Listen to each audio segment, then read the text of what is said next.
बिस्मिल्लाहिर्रहमानिर्रहीम। अस्सलाम वालेकुम स्टूडेंट्स। इंशाल्लाह आज हम एक बहुत ही इंटरेस्टिंग टॉपिक को डिस्कस करने जा रहे हैं जो आपने शायद पहले भी पढ़ा होगा मैट्रिक में यकीनन, लेकिन हम इसको थोड़ा दोबारा डिस्कस करेंगे क्योंकि ये फर्स्ट ईयर में दोबारा मौजूद है और हम थोड़ा सा इसको ज़्यादा अंदर से समझने की कोशिश करेंगे।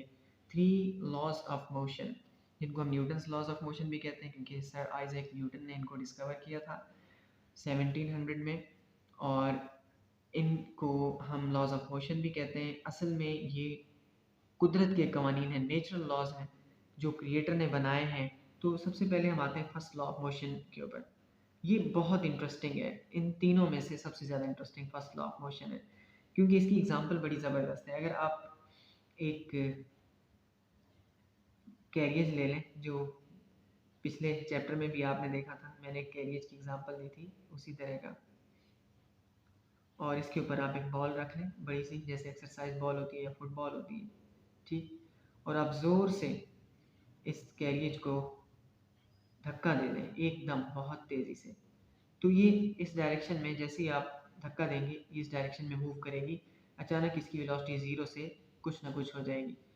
तो ये बॉल क्या करेगी? क्या ये साथ जाएगी? इसका आंसर है नहीं। ये बॉल, ये जो पोजीशन ए है ना, ये जहाँ पे है, ये बिल्कुल इसी पॉइंट पे गिरेगी अगर आपने सही से इसको पुश किया तो। मसलन ये पोजीशन ए है तो ये अपने इस ए मकाम पर ही गिरेगी, और ये जो कैरियज है ये एकदम इसको लीव करके निकल जाएगा और ये रोल करते हुए नीचे गिर जाएगी।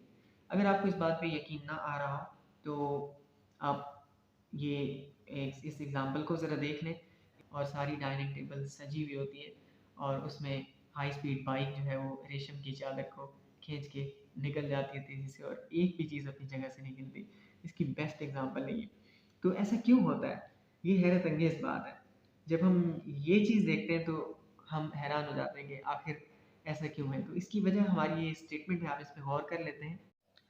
A body will maintain its state of rest or motion until external force is applied on the body.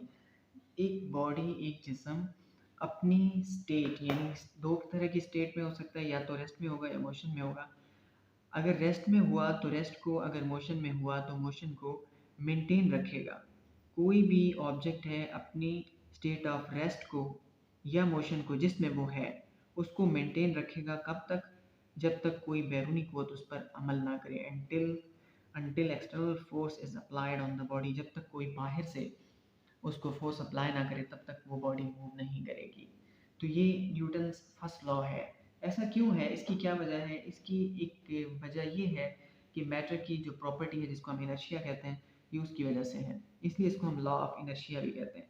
तो ये फर्स्ट लॉ को लॉ ऑफ इनर्शिया भी कहते हैं। इनर्शिया भी यही है कि बॉडी की वो प्रॉपर्टी जिसके तहत ये अपनी स्टेट को मेंटेन रखता है, स्टेट ऑफ रेस्ट या मोशन को मेंटेन रखने की कोशिश करता है, इसको हम लॉ ऑफ इनर्शिया कहते हैं। बहरहाल ये भी सबसे गहरी वजह नहीं है। Law of inertia, first law, इंसान ने ऑब्जर्वेशन देखी है, इंसान ने एक्सपेरिमेंट किया है, ये हमारा एक्सपेरिमेंट है। चाहे इस आप बॉल को कैरियज पे रख के कैरियज को मूव करवाएं या आप डाइनिंग टेबल्स के बीच में से कपड़ा खींच के ले जाएं, ये दोनों एक्सपेरिमेंट्स हैं। इन एक्सपेरिमेंट्स में जो हमने ऑब्जर्व किया उसकी एक स्टेटमेंट बना ली, और जो हमें प्रॉपर्टी नज़र आई है उस प्रॉपर्टी के नाम रख लिए।